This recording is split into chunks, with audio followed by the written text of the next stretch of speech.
قبل سانجوك بهدية التاجر الصيني لكي يعمل بالتجارة، وأخذها سامبو في إحدى المقاهي لكي يأكله. فدخلت عليه فتاة صينية وقالت: أرجوك سيدي خذني معك، لا أريد أن أعيش هنا. لقد باعني أبي السكير إلى هذا المكان وأنا لا أريد أن أعمل هنا، أرجوك ساعدني.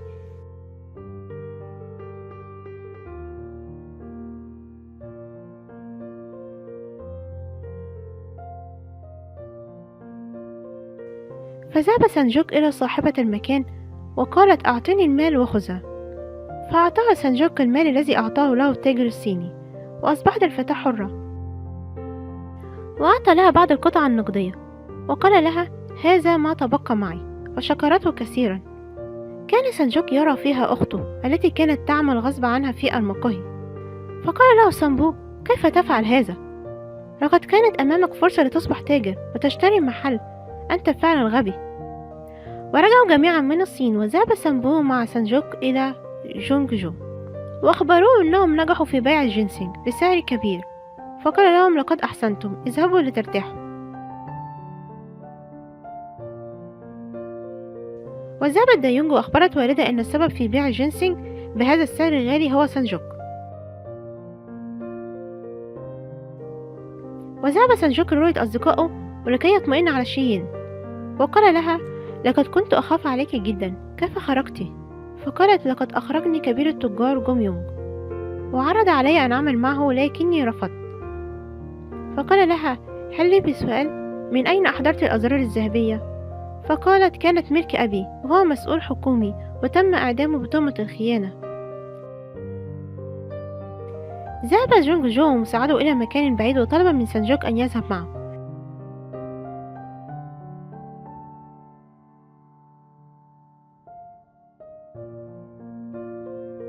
وفي أثناء هذا استغل شيسو غياب جونج جو وذهب إلى جوم يونغ وقال له: يجب أن ندمر تجارة جونج جو لأنه المسيطر على الميناء هنا، ويجب عليك أن تساعدنا في هذا.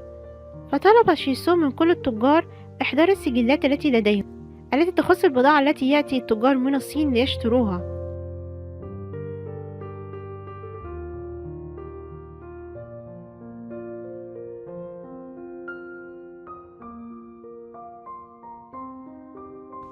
ورجع جونج جو من رحلته وذهب صاحب متجر الحرير إلى مساعده وأخبره أن شيسو جمع كل السجلات من كل التجار.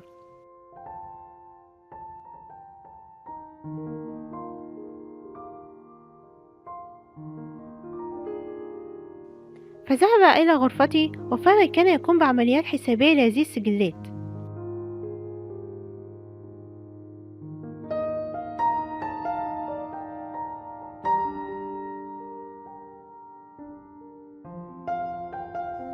عندما دخل عليه شيسو لم يبين أنه اكتشف أمره وخرج بسرعة.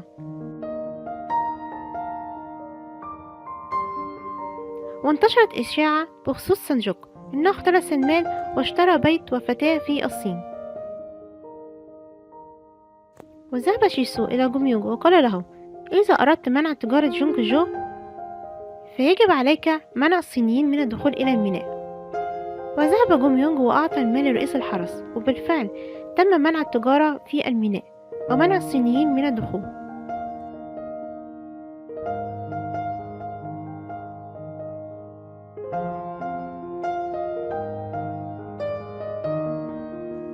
وذهب مساعد جونج جو وأخبره بما حدث من شيسو وطلب لقاءه. فدخل عليه فقال له: هل ذهبت لمقابلة جوم يونغ؟ فقال: نعم، نحن نعتبر شركاء سيدي. فقال له: أعتقد أنك قد أصبحت منهم، كل أفعالك تقول هذا، ووجودك معنا يعتبر خيانة، يجب أن تتركنا.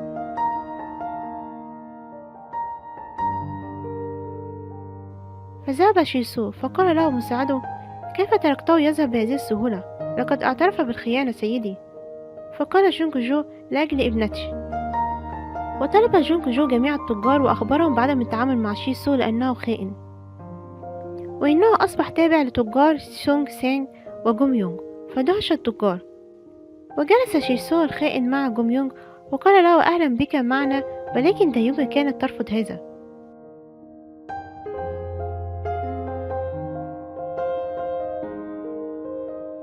وكانت ميغيو ابنة جونج جو في السوق، ورأت شيسو الذي يعتبر خطيبها ونادت عليه.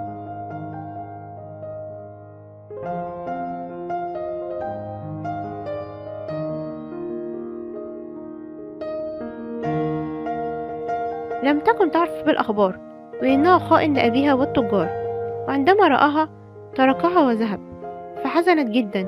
لماذا فعل هذا؟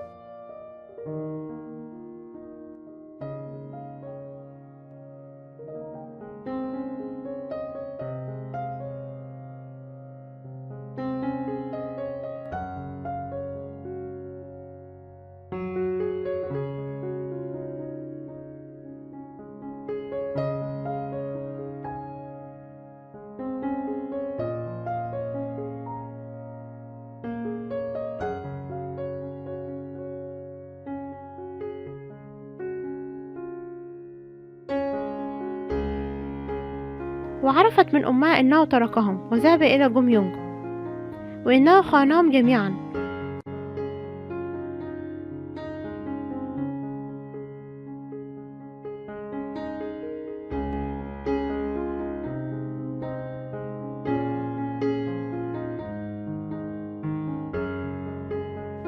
فصدمت مغيو من سماع هذا وكانت تبكي، وتذكرت شيسو.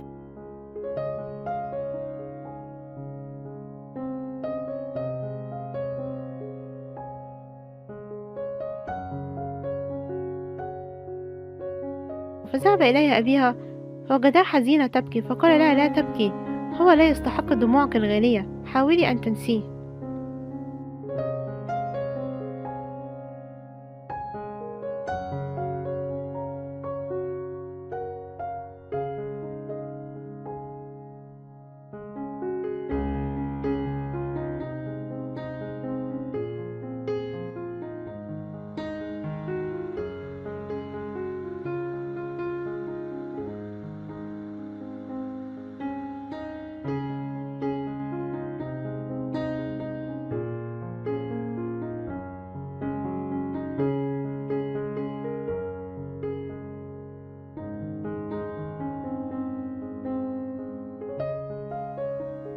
وقال التجار لمساعد جونج جو إن سانجوك قد اختلس المال واشترى فتاة وبيت في الصين، ولكن سامبو كان يعرف الحقيقة. وطلب جونج جو رؤية سامبو وسانجوك وقال لهم ماذا حدث بالضبط.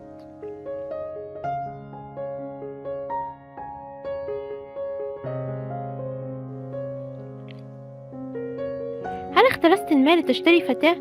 فسكت سانجوك، فقال سامبو سيدي سوف أخبرك بالحقيقة. لقد أعطى سانجوك المال لكي يحرر هذه الفتاة من العبودية وتركها هناك، ولم يتبقى معه مال لكي يشتري بيت، وكل ما قيل عبارة عن إشاعة.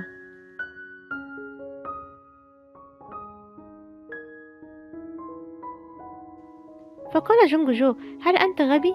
كيف تدفع كل هذا المال لفتاة لا تعرفها؟ فقال سانجوك لو إنني خيرت مرة أخرى سوف أفعلها ولن أندم. فقال له سامبو هل أنت مجنون؟ اعتذر حالا لسيدي حتى يعفو عنك. فنظر إليه جونج جو وضحك كثيرا وقال له أنت ما رأيك أن تعمل كمساعد لي منذ هذه اللحظة؟ فصدم سانجوك.